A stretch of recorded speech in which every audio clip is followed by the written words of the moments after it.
जय हिंद बच्चों, कैसे हैं आप सभी? बिल्कुल अच्छे। तो आज हम लोग chapter number 10 motion and measurement of distances की करेंगे कीवर्ड्स। यानी कि हमारी जो एनसीईआरटी की जो टेक्स्ट बुक है उसकी आज क्या करेंगे?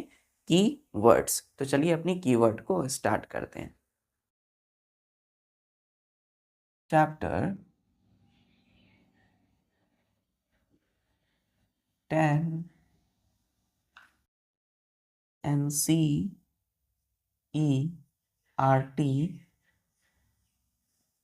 की words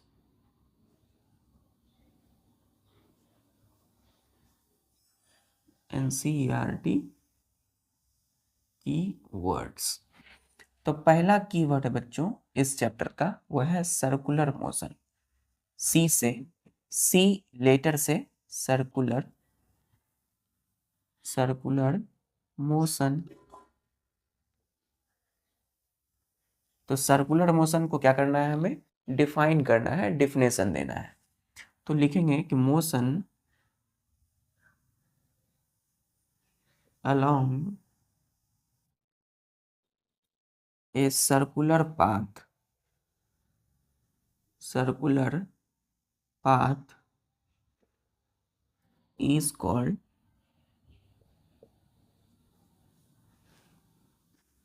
circular motion, circular motion. क्या बोला बच्चों हमने बोला कि motion along a circular path is called circular motion. यानी कि जो सर्कुलर पाथ के साथ साथ, सर्कुलर पाथ के साथ साथ होने वाली जो मोशन होती है उसको क्या बोलते हैं? उसको क्या कहा जाता है? सर्कुलर मोशन कहा जाता है। तो किसी भी सर्कुलर पाथ के, सर्कुलर पाथ के चारों तरफ, है ना, ये सन है बच्चों बीच में, SUN सन, और सन के, ये सन है बीच में, और इस सन के चारों तरफ ये है सर्कुलर पाथ। तो सर्कुलर पाथ में मोशन, मोशन मतलब पोजीशन में चेंज होना विथ रिस्पेक्ट टू टाइम। तो यहाँ पर है हमारी अर्थ यानी कि पृथ्वी। तो अर्थ यानी कि अर्थ कंप्लीट करती है अपनी वन रिवॉल्यूशन, वन राउंड सन के चारों तरफ, वो 1 ईयर का समय लेती है। तो ये जो है ये क्या है? सर्कुलर पाथ में अर्थ की मोशन हो रही है, इसको क्या बोलेंगे? Circular motion. तो सर्कुलर मोशन की ये डिफिनेशन हो गई। क्लियर है? इस फिगर को नहीं बनाना है बच्चों, सिर्फ आपको कीवर्ड्स ध्यान में रखना है। Motion along a circular path is called circular motion. इसी में यहीं पे लिखते हैं दूसरा कीवर्ड, सी से सर्कुलर मोशन, डी से डिस्टेंस। डिस्टेंस, डिस्टेंस को हमने क्या डिफाइन किया था? बोला था कि the length of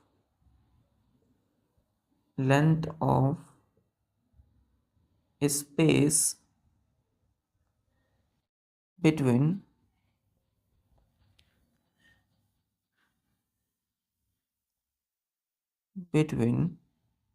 to places is called distance.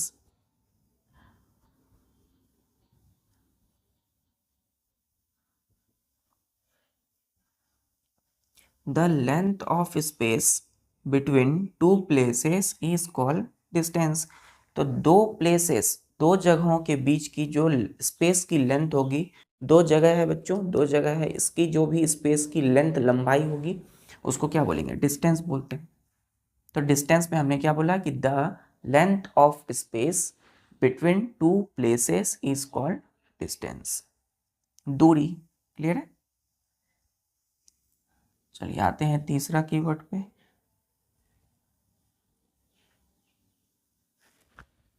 देख लिया बच्चों? चलिए, सी से सर्कुलर, डी से डिस्टेंस। चलिए अब आते हैं तीसरा कीवर्ड। तीसरा है एम से मेजरमेंट।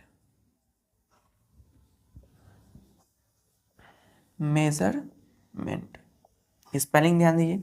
MEASUREMENT, measurement. तो इसको हमें क्या करना है, डिफाइन करना है। तो the process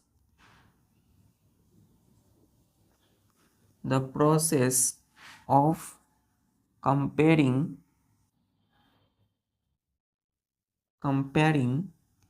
an object with standard unit with a standard unit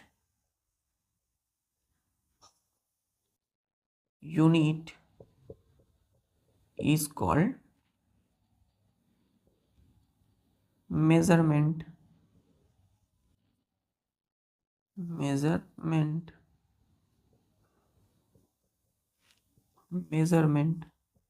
clear है। तो the process of comparing an object with a standard unit is called measurement. तो किसी भी ऑब्जेक्ट को बच्चों, किसी भी ऑब्जेक्ट की जो हम कंपैरिजन करते हैं स्टैंडर्ड यूनिट के साथ, उसको क्या बोलेंगे, मेजरमेंट, यानी कि मापन या नापना, किसी चीज को नापने की प्रक्रिया बोलेंगे, प्रोसेस। जैसे कि यदि हमने बोला कि ये जो टेबल है, ये टेबल बच्चों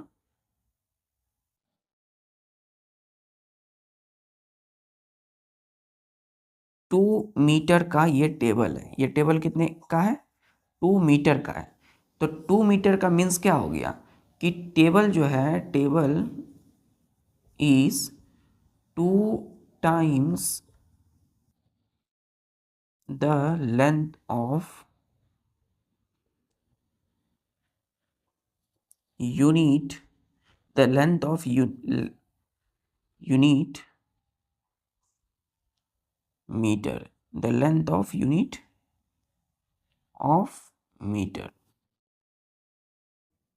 क्लियर है। यानी कि ये जो टेबल है, यदि टेबल की लंबाई 2 मीटर है, तो 2 जो मीटर इसमें लिखा हुआ है 2 मीटर, तो इस मीटर की जितनी लेंथ है, यानी कि यूनिट से हम कंपेयर कर रहे हैं यूनिट के साथ, तो 2 मीटर लेंथ जो है नंबर है, 2 क्या है, मैग्नीट्यूड है। तो टेबल 2 टाइम्स क्या है, किससे बड़ा है, length of unit of metre से, यानी मीटर से कितनी है, 2 टाइम्स है कौन, टेबल की लेंथ। तो टेबल की लेंथ क्या है, 2 टाइम्स है then the length of unit of metre.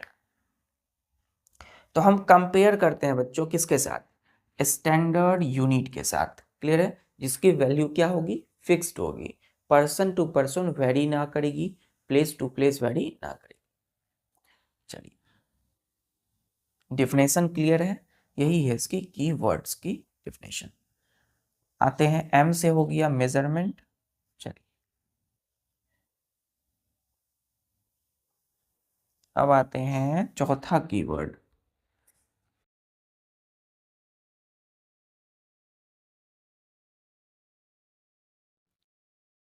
चौथा कीवर्ड है बच्चों मोशन। क्या है, एम से, MOTION, मोशन।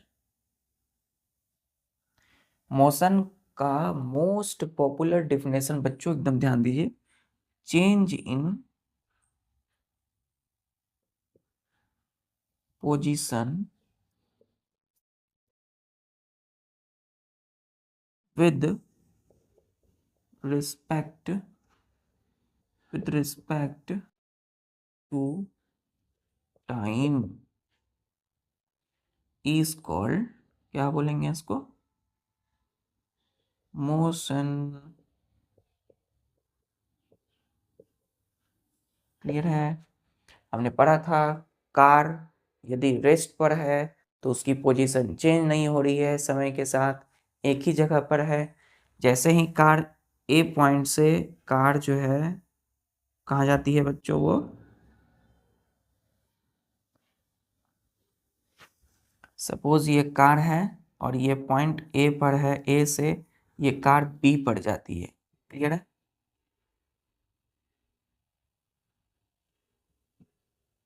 कार बी पर जा रही है, तो बी पॉइंट पर जैसे ही कार आई तो पोजीशन क्या हुआ, चेंज हो गया टाइम के साथ। तो change in position with respect to time, time के साथ किसी भी ऑब्जेक्ट की जो पोजीशन यानी कि स्थिति में जो परिवर्तन होती है, बदलाव होती है, क्या बोलते हैं उसको, मोशन। और ये मोशन की जो डेफिनेशन है बच्चों, वो आप 9th क्लास की, जब आप 9th में जाओगे तो ये डेफिनेशन आप अच्छे से और क्लैरिटी के साथ समझोगे, है ना। तो वहाँ भी आपको मोशन पढ़नी है और यहाँ भी आप मोशन चैप्टर को पढ़ चुके हैं, अब कीवर्ड कर रहे हैं। तो कीवर्ड जो ये मोशन है, इसकी डेफिनेशन हमेशा आपको याद रखनी है कि change in a position with respect to time, time के साथ पोजीशन में चेंज होना ही मोशन कहलाता है। क्लियर है, ये रेस्ट पर है, क्लियर है। और ये जब पोजीशन चेंज कर लिया तो ये क्या हो गया, मोशन में हो गया बच्चों, है ना। मोशन में कब तक रहेगी, जब ये पोजीशन चेंज कर रही होगी टाइम के साथ, मतलब गाड़ी, कार जब चल रही होगी, गाड़ी जब रुकी होगी तो रेस्ट पर होगी, कार जब चल रही होगी तो वो मोशन में होगी, और फिर जहां कहीं अगर रुक जाएगी तो फिर रेस्ट में आ जाएगी। तो चलती हुई कार, चलती हुई गाड़ी क्या होगी, मोशन में, क्योंकि उसका पोजीशन टाइम के साथ चेंज हो रहा है। आते हैं पांचवा, यहां तक क्लियर है हमसे मोशन।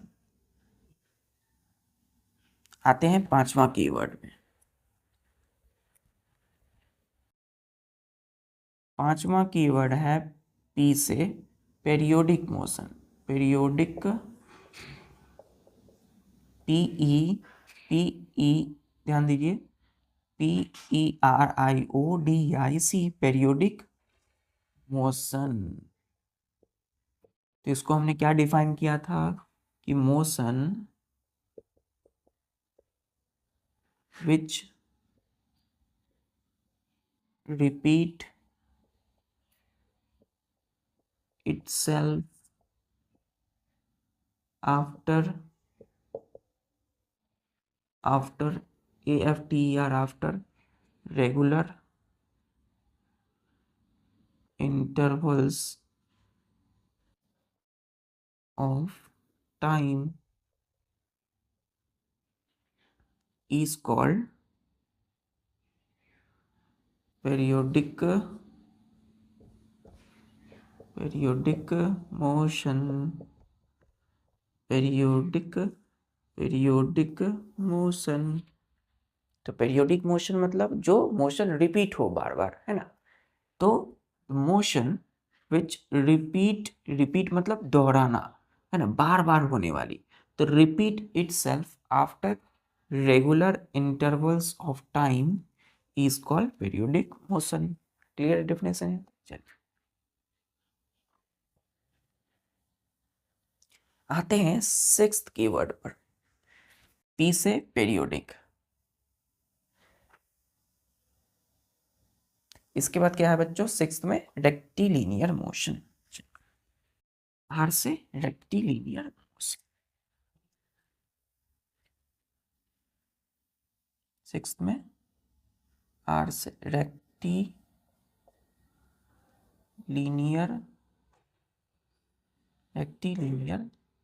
मोशन। रेक्टिलिनियर मोशन मतलब मोशन, इसमें लिखिए motion, simple definition, in a straight line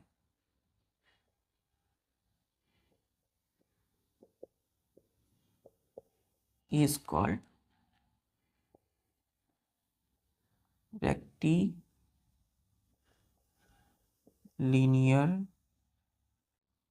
RECTILINEAR, rectilinear MOTION motion.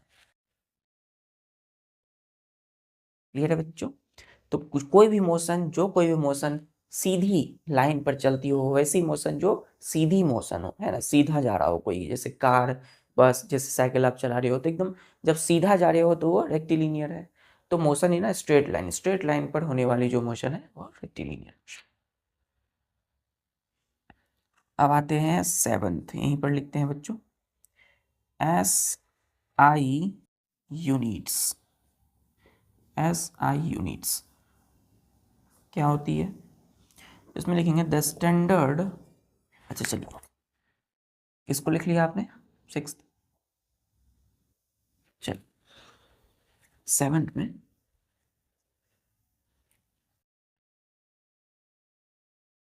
SI unit,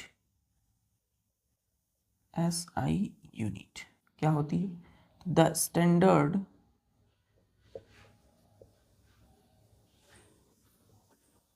unit of measurement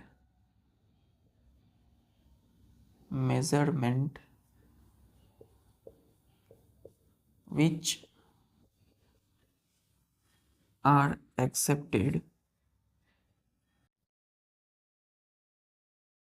all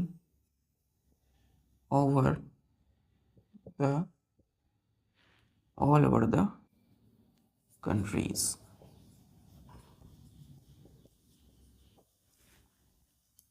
is called SI unit. Clear?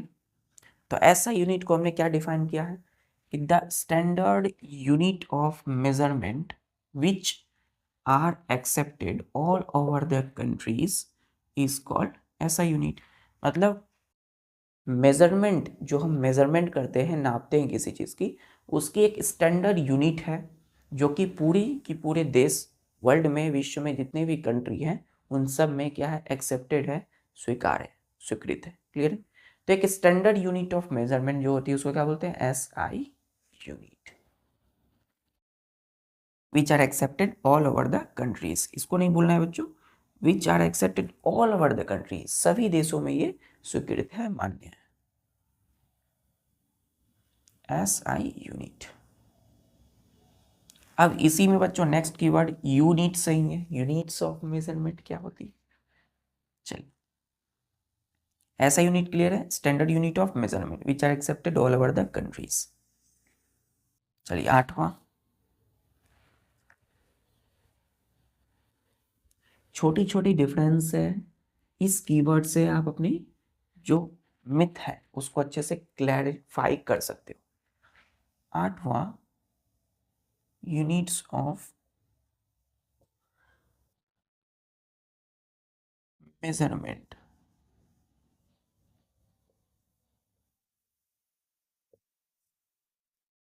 ध्यान दीजिए क्या लिखा है, यूनिट्स ऑफ मेजरमेंट।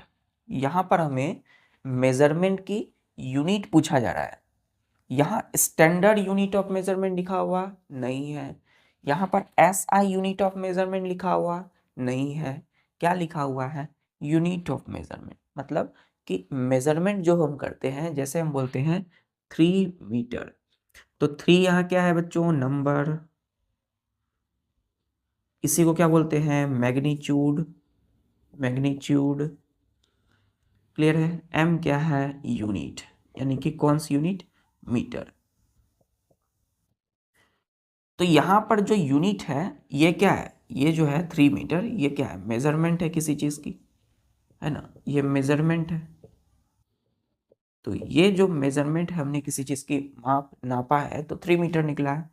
तो 3 नंबर ये मैग्नीट्यूड है, और M बताता है यूनिट को जिससे वो मेज़र हुआ है ना? जिस यूनिट के साथ उसको मेज़र किया गया। तो यहाँ पर ये मेजरमेंट के क्या है? M यूनिट है। तो इसे हमें डिफाइन करना है, M को डिफाइन नहीं करना है। यहाँ पर सपोज 3 मीटर की जगह यहाँ पर 3 किलोमीटर भी हो सकता है, या 3 सेंटीमीटर भी हो सकता है। क्लियर है? 3 सेंटीमीटर भी।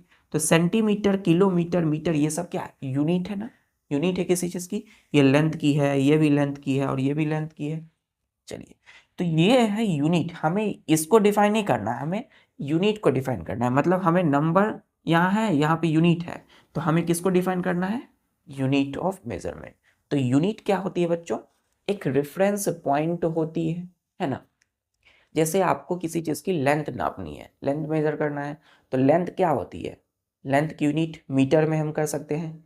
बड़ी चीज़ें होगी तो, छोटी होगी तो, जैसे कि आपकी बुक्स, आपकी ये डस्टर है ना, पेन है ना, तो पेन, बुक्स, कॉपी, ये सब चीज़ को किस में मेज़र करोगे? सेंटीमीटर में। स्केल से आप मेज़र कर सकते हो, रूलर से। और उससे भी छोटी चीज़ें होंगी, जैसे कॉइन की थिकनेस, कॉइन छोटी छोटी चीज़ें, इतनी छोटी छोटी, उसको मिलीमीटर में मेज़र करोगे। वायर जो होती है, और बहुत बड़ी चीज़ें, है ना। मतलब आपकी स्कूल और आपके घर के बीच की जो लेंथ है, उसको, जो आपके बीच की जो डिस्टेंस है स्कूल और घर, उसको किस में मेजर करोगे? किलोमीटर में बच्चों, है ना। तो किलोमीटर बड़ी वाली बिग यूनिट हो जाती है। तो यूनिट यहाँ चेंज हो रही है ना। तो हमने प्रॉपर यूनिट पढ़ा है, how to use proper units of length. चलिए, तो हमें यूनिट को डिफाइन करना है। तो यूनिट हम क्यों लेते हैं? ताकि हमारी जो, हम जिस चीज़ को मेज़र कर रहे हैं वो करेक्ट उसकी वैल्यू आए, है ना। तो एक रेफरेंस पॉइंट मान लेते हैं, जैसे आपके घर और आपके स्कूल के बीच की दूरी, डिस्टेंस मेज़र करनी है, तो बड़ी वाली डिस्टेंस है, तो उसके लिए हम यूनिट में कौन से लेते हैं? रेफरेंस पॉइंट लेते हैं ना, किलोमीटर। और कोई भी मेजरमेंट तभी कंप्लीट होगा जब नंबर और मैग्नीट्यूड के साथ क्या हो, वहाँ पर यूनिट हो। तो यूनिट जो है ना बच्चों, एक just like a reference point होता है। क्या होता है? Reference point. रेफरेंस पॉइंट होता है। क्लियर? रेफरेंस का मतलब एक तरह से बोल सकते हैं स्टार्टिंग पॉइंट, एक तरह से जिससे कि कुछ डिनोट हो, जिससे हमें कुछ इशारा मिले, है ना। जैसे कहीं हम कुछ इशारा देते हैं आने का संकेत, तो उसी तरह का एक रेफरेंस पॉइंट है मीटर। क्लियर है? कि हमने जो मेजर किया है लेंथ, वो क्या है? मीटर में है। यानी कि वो लेंथ की बात हो रही है, लंबाई को मेजर किया है। तो यहाँ यदि हम सिर्फ 3 लिख दें, तो यदि हम 3 लिख देते हैं बच्चों, तो इससे कुछ पता चल रहा है नहीं। जैसे हम यूनिट लिखते हैं मीटर, इसका मतलब हो गया कि ये किसकी मेजरमेंट है? लेंथ को मेजर किया हमने, लंबाई को। अगर वहीं हम इसको नहीं लिखेंगे तो कुछ भी पता नहीं चलता है। इसलिए मीटर क्या होता है? एक रेफरेंस पॉइंट होता है। किलोमीटर है तो क्या है? एक रेफरेंस पॉइंट है। सेंटीमीटर है तो क्या है? एक रेफरेंस पॉइंट है फॉर मेजरमेंट। क्लियर है? यूनिट ऑफ मेजरमेंट यदि कहीं है तो क्या है? एक रेफरेंस पॉइंट की बात हो रही। चलिए, क्लियर है यहाँ तक? इसको हम डिफाइन करते हैं अभी। छोटी छोटी टर्म है, वर्ड, इसी से आप बड़ी चीजों को एक्यूमुलेट करते चले जाओगे नॉलेज को। तो यहाँ दे दें, क्या लिखेंगे इसमें? The reference point for measurement. इसे लिखिए, the reference point of measurement, point of measurement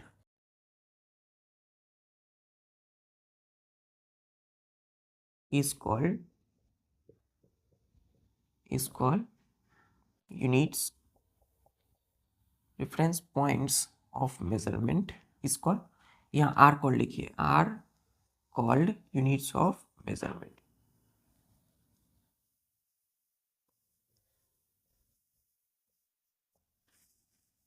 तो क्या डिफाइन किया है इसको परिभाषित हमने?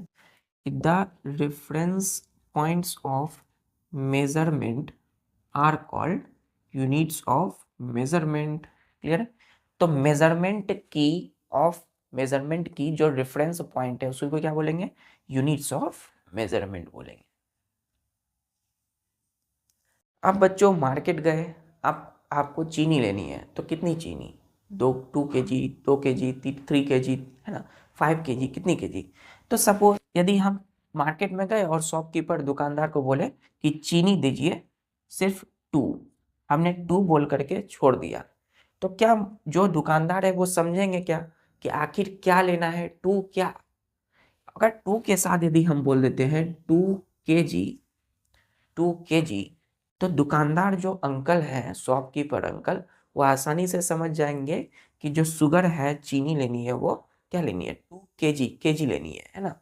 यानी कि दो दो क्या होगा बच्चों, इसी को करेंगे तो 2000 ग्राम लेनी है ना। के फॉर 1000, तो 1000 ग्राम। क्लियर है?